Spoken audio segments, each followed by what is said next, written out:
Buenos días, mi nombre es María Popiuk, abogada y mediadora. También soy profesora en Derecho y doctorando en Derecho, completamente en mediación. Es para mí un verdadero placer estar hoy aquí con ustedes en este seminario tan importante y que tanto tiene que aportar al mundo de la mediación. En mi presentación voy a exponer los aspectos básicos de la mediación y la justicia restaurativa. Por ello, me gustaría empezar esta ponencia sobre los aspectos básicos de la mediación y la justicia restaurativa, citando, como en otras exposiciones mías, a Sun Tzu en El arte de la guerra, y en el que expresa de una forma brillante lo que realmente se entiende por conflicto. Y es que dice que el conflicto es luz y sombra, peligro y oportunidad, estabilidad y cambio, fortaleza y debilidad, el impulso para avanzar y el obstáculo que os opone. Todos los conflictos contienen la semilla de la creación y la destrucción. Por ello, a lo largo de esta exposición, me gustaría haceros llegar esa verdadera esencia que contiene el conflicto, la mediación y, en definitiva, la justicia restaurativa como correa de transmisión hacia la solución de la problemática surgida en el seno de cualquier interacción humana, ¿no? En este sentido, muchas veces, si nos damos cuenta a lo largo de nuestro día a día o cuando estamos dentro del ámbito de la mediación, hablamos de los métodos alternos o adecuados de solución de conflictos, o también llamados Alternative Dispute Resolution, pero antes de hablar de la mediación en sí, debemos hablar, por lo tanto, de aquello que es para lo que sirve la mediación, ¿no? O las prácticas restaurativas. Para nada intentamos tener claro la figura de la mediación o los círculos de paz si no entendemos realmente el conflicto, ¿no?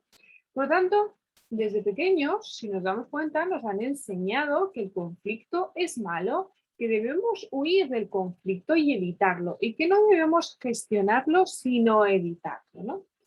Fijaos cómo en la edición actual del Diccionario de la Real Academia Española se define el conflicto de varias formas, ¿no? Como lucha, pelea, enfrentamiento, apuro, y solamente como cuarta definición encontramos problema como cuestión de discusión o materia de discusión, ¿no? Por ello, la cuarta acepción de la RAE es la definición que más se aproxima más o menos dentro de las definiciones cortas, ¿no?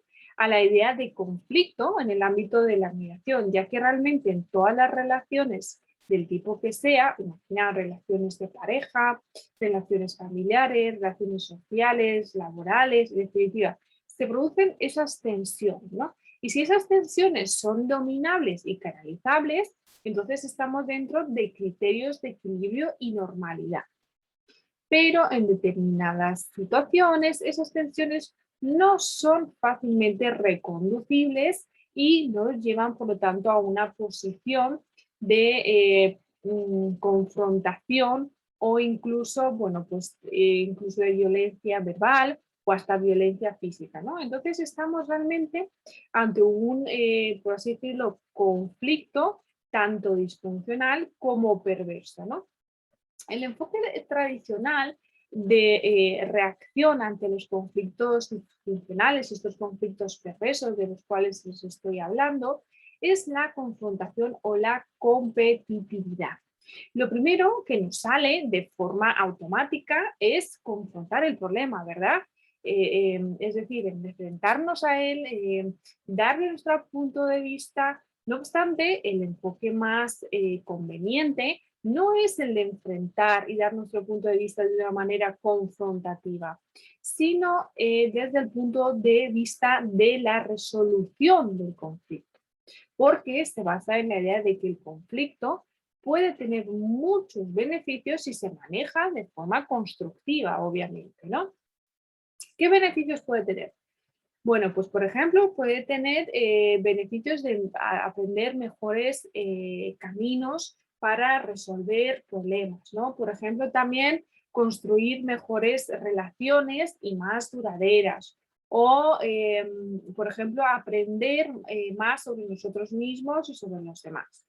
En definitiva, llegamos a un punto en el cual si aclaramos y sacamos aspectos beneficiosos del conflicto, os lo estaréis preguntando, ¿no? Entonces, ¿dónde está la negatividad del conflicto? Bueno, pues es importante que comprendáis, obviamente, que la negatividad, más que el conflicto en sí, está, fijaros, en la forma en la que lo abordamos. Por eso es necesario desarrollar y apostar por métodos como la mediación, que es una de las herramientas dentro de la justicia restaurativa, ¿vale? Que ofrezcan una gestión no adversarial del conflicto, posibilitando por lo tanto su transformación y en su caso su resolución en interés de todas las partes, obviamente inclusas en ese conflicto, ¿no? Como ya os iba diciendo, antes de entender en profundidad la mediación, siempre me gustan mis presentaciones entender antes el conflicto. Para nada yo os explico lo que es la mediación si no entendéis lo que es el conflicto, ¿no? Porque la mediación lo que hace es gestionar ese conflicto. Por ello, a través de las imágenes que os voy a presentar o proyectar a continuación, quiero que comprendáis la importancia del conflicto a través de las perspectivas. Fijaos. Mirad a estos dos señores, ¿verdad? Podrían estar toda la vida discutiendo, ¿no? Que no, que es un 6, que no, que es un 9. Y al final, simplemente cambiando de lugar, se darán cuenta que ambos tienen la razón. Y eso nos pasa muchas veces. ¿Por qué? Porque en función del punto de vista en el cual nos encontremos, podemos verlo de una forma u otra, ¿no? Y en mediación, a través del lenguaje, lo que se intenta es comprender, por lo tanto, obviamente la perspectiva del otro. Hay una frase que me gusta mucho y es que comprender no significa estar de acuerdo, ¿no? Por lo tanto, si yo sé que comprender no se está de acuerdo, me va a ser mucho más fácil entender qué ha pasado porque ahora no necesito, obviamente, estar de acuerdo, sino solamente comprender, ¿no?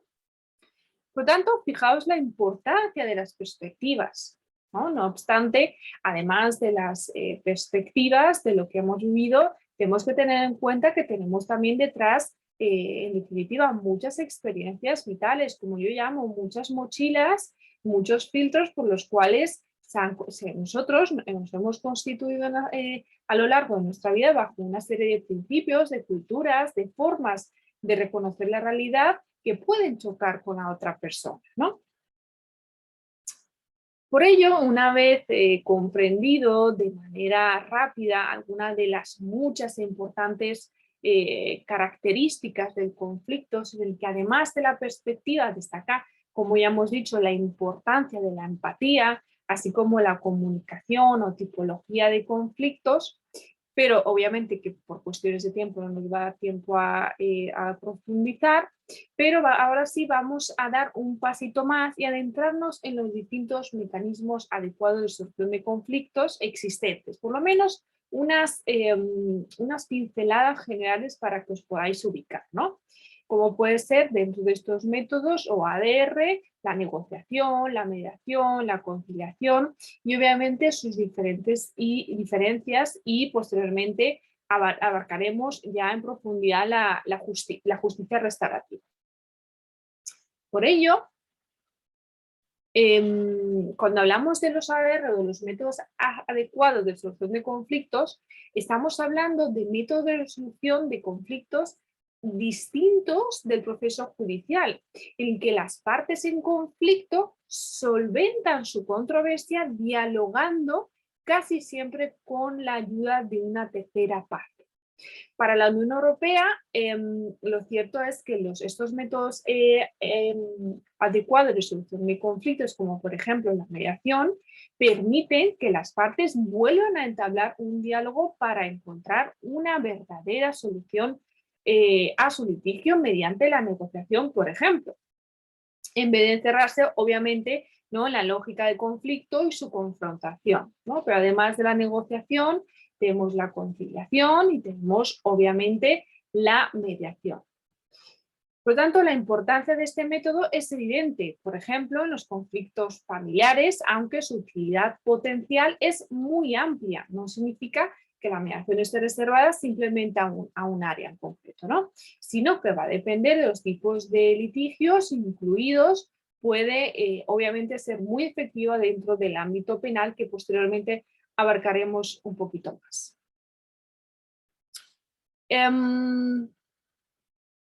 Como os decía, aparte de todos los anteriores métodos adecuados de resolución de conflictos, dentro de la esfera penal existe lo que, sobre todo en la esfera penal, no significa que no abarque otro tipo de conflictos, pero sobre todo en la esfera penal existe lo que se viene a denominar justicia restaurativa.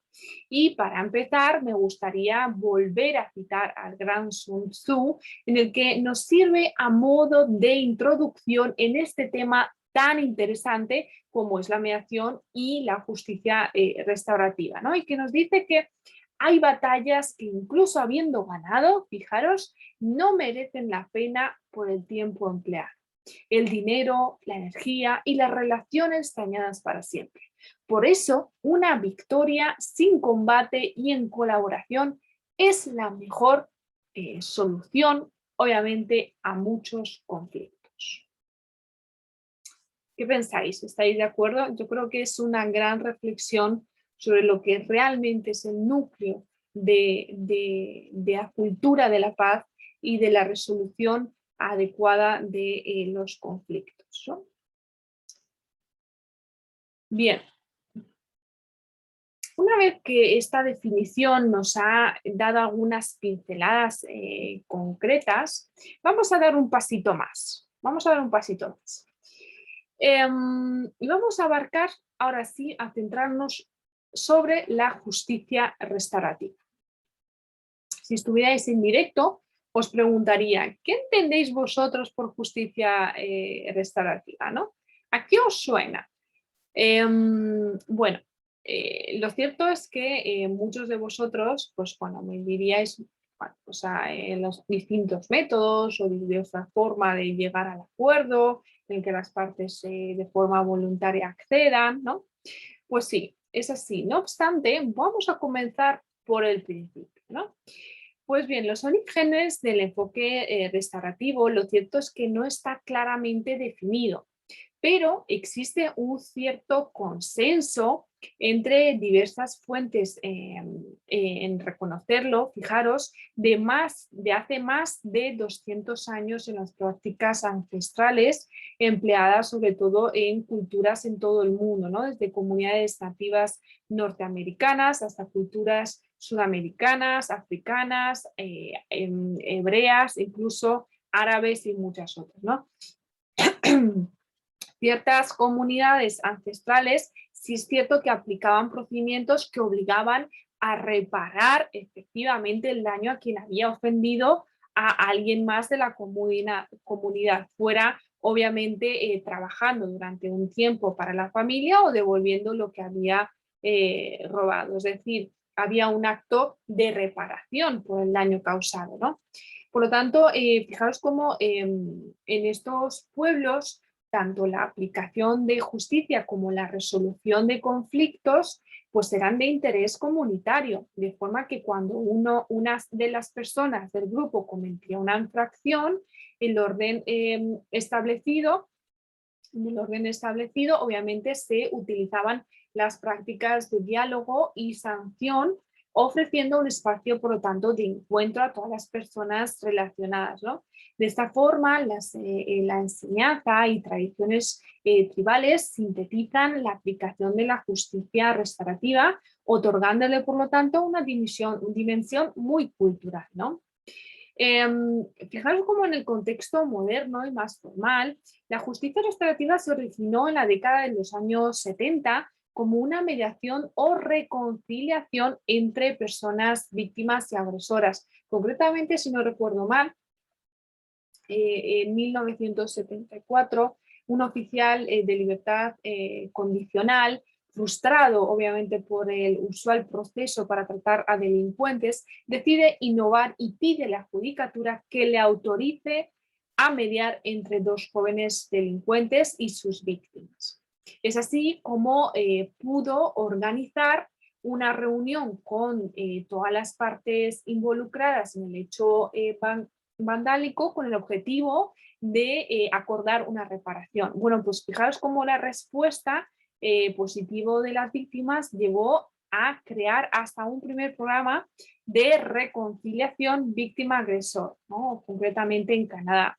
¿Por qué? Porque los exitosos resultados restaurativos que se generaron desde aquel programa, pues obviamente ha sido un precedente para futuras intervenciones.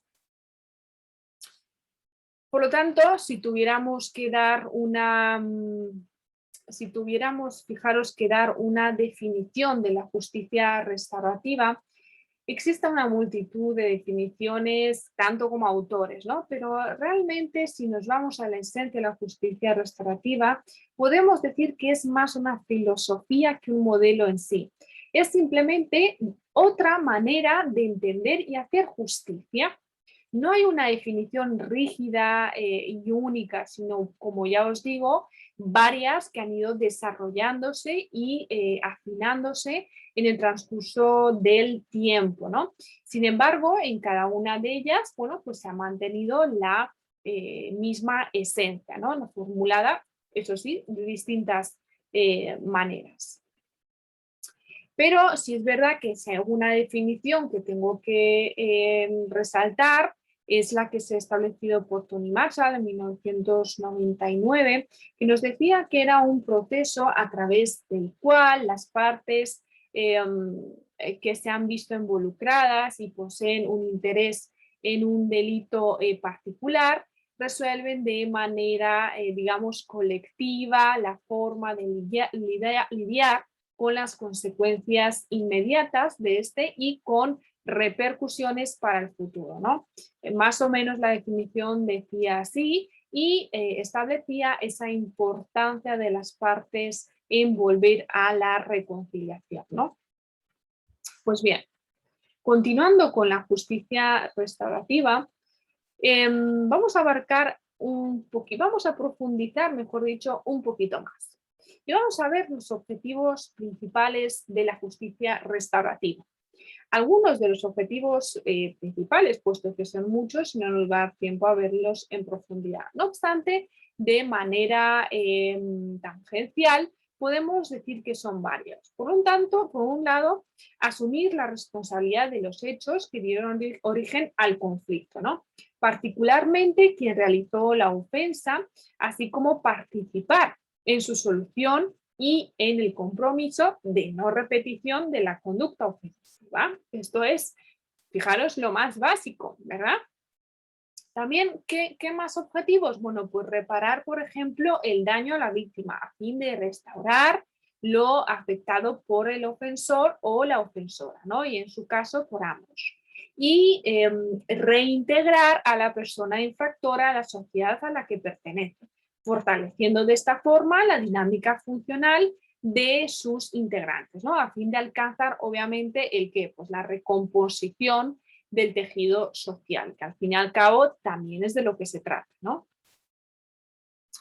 Hay muchas cuestiones que se debaten acerca de que de esa justicia restaurativa versus justicia retributiva, ¿no? Esa lucha, ese combate, pero realmente ¿en qué deriva todo esto? ¿Cuál es el núcleo de toda esta cuestión?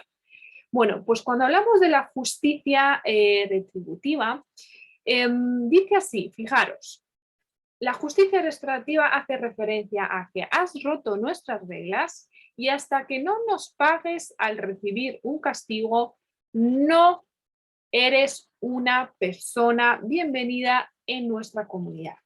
Y como sabemos, incluso cuando las deudas de una sociedad han sido pagadas, pues la persona sigue siendo etiquetada como mala o una persona que ha defraudado a la sociedad, ¿no? ¿Qué dice la justicia restaurativa? Fijaros, en lugar de atacar en este caso al infractor, dice, eres parte de la comunidad y no vamos a dejarte de lado, pero este comportamiento entenderás que es inaceptable porque perjudica a todas las personas, incluyéndote a ti mismo.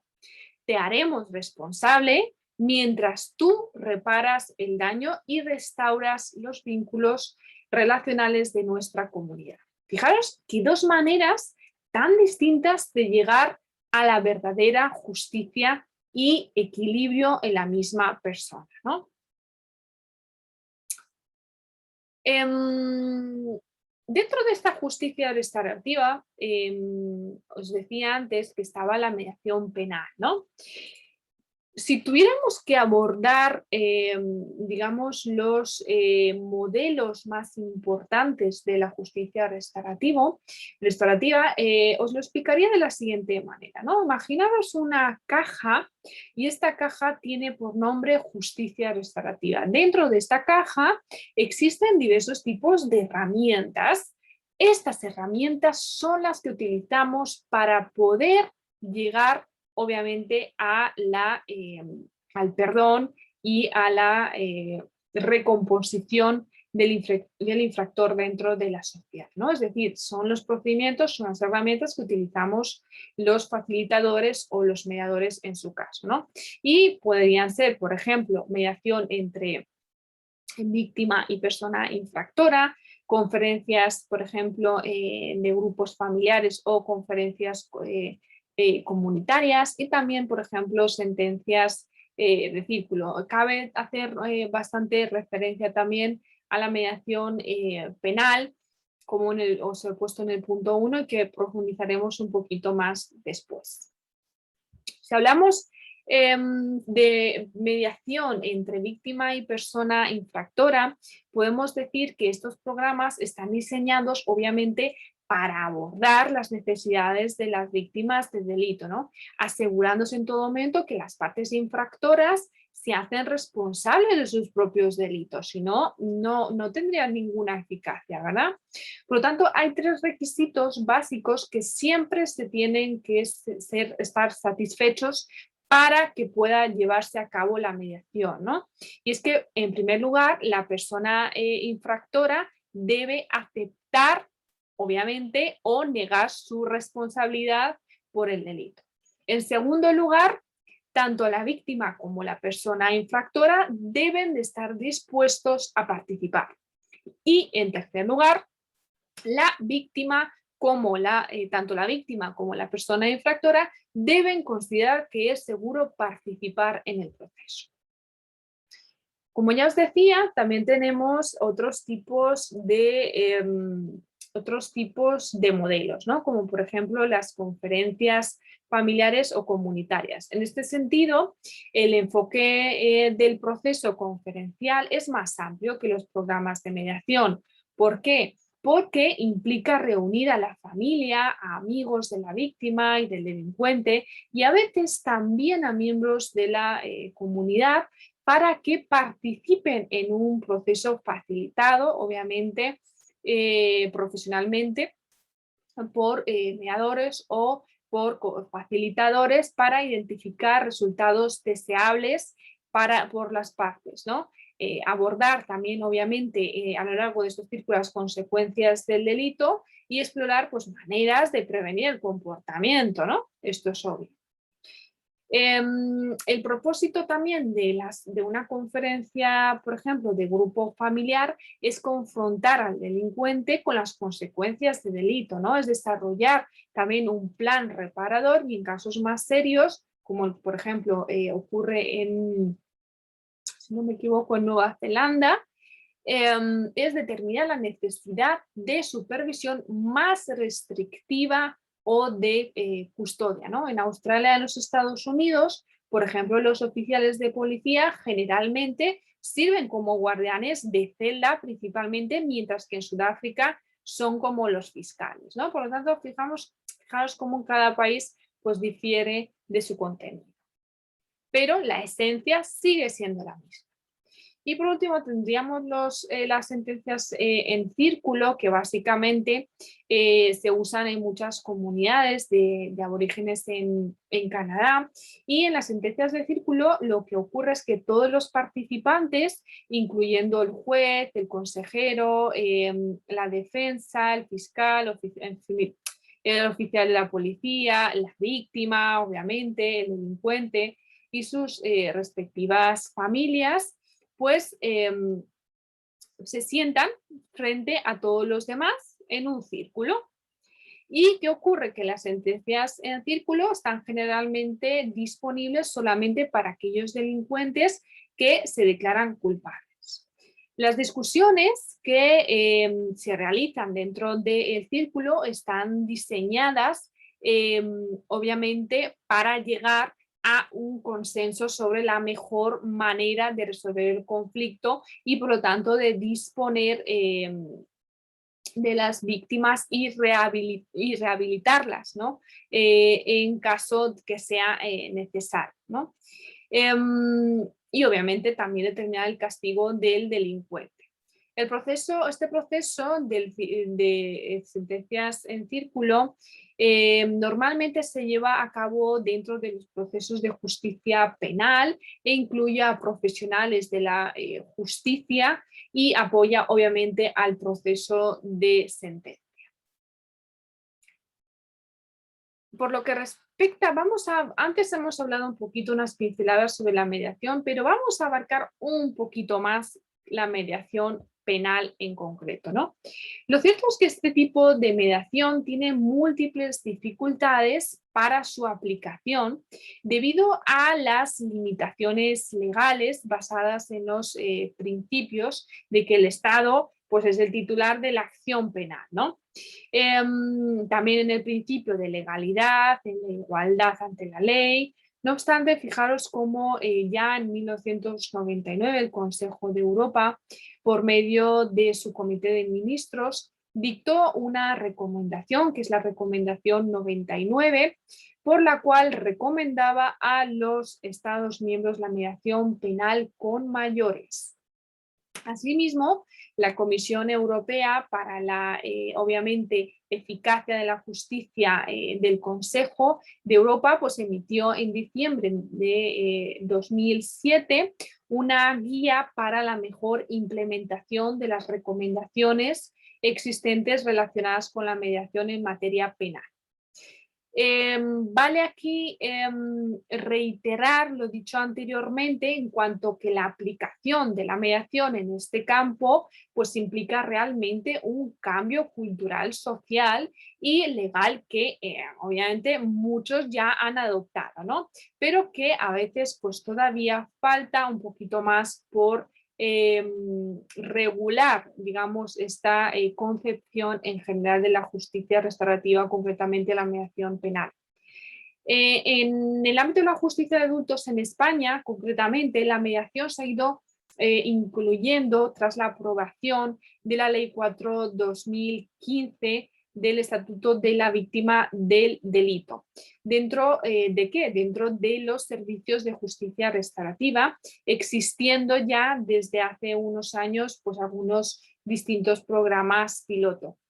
Lo cierto es que cada vez se está implementando mucho más gracias a las reformas que se van realizando, aunque sigue pendiente una reforma de la ley de enjuiciamiento criminal que realmente efectúe, ¿no?, esa regulación completa de la mediación penal y bueno, pues ya se recurre a la misma, obviamente a las normas que permiten la conformidad y reducción de la pena por reparación del daño, ¿no? Es decir, que las leyes están intentando implementar este tipo de medidas recurriendo, como ya os digo, a las normas de conformidad y la reducción de penas para que se implemente su uso. Habitualmente la mediación se realiza en relación, obviamente, con los delitos menos graves, puesto que obviamente se intenta prevenir los aspectos que sean más delicados, más complicados, en los que haya, por ejemplo, violaciones o haya aspectos que la propia ley pues no estime conveniente llevar a cabo mediante justicia restaurativa. Pues bien, una vez que hemos abordado el conflicto, hemos abordado distintos medios adecuados de solución de conflictos, acordados que hemos hablado sobre la negociación, sobre la mediación, sobre la conciliación, lo hemos esbozado de una forma muy somera. También hemos profundizado posteriormente en el significado de la justicia restaurativa, acordaros de esa filosofía realmente y ese arte de saber gestionar el conflicto. Hemos llegado poquito a poco a ver también los modelos que existen dentro de los cuales, dentro de esa caja de justicia restaurativa, hemos hablado sobre, por ejemplo, la mediación penal. Vamos a pararnos en este punto y, como ya os he comentado, ya dejaríamos en manos de lo que convendrá obviamente regular en un futuro, y yo espero que ojalá sea y que se implemente muchísimo más la justicia restaurativa, sobre todo en el país en el cual resido, que es España, ¿no? Por lo tanto, como hemos podido observar, lo cierto es que la mediación penal, así como el resto de herramientas que configuran la justicia restaurativa, son realmente necesarias en el mundo actual, ¿no? Realmente vivimos rodeados de conflictos que, por supuesto, pues son intrínsecos, ¿no? al ser humano. Aprendemos, por ejemplo, muchas veces de pequeños a enfrentarnos a dificultades que la vida nos plantea, pero nadie nos ha enseñado realmente lo más básico, y es saber, obviamente, gestionar nuestros propios conflictos, nuestras propias emociones y, en definitiva, ser creadores de paz y no de guerra.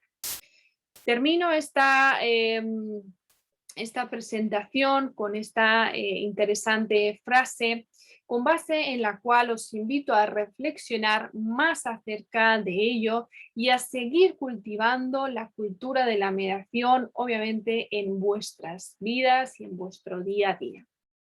Por lo tanto, termino aquí esta presentación, os comparto mis redes sociales, así como mi correo electrónico, por si queréis contactar conmigo. Estoy a vuestra disposición, me despido y muchísimas gracias de corazón por escucharme y por poner vuestro granito al gran mundo y al apasionante mundo de la mediación y de la justicia restaurativa en general.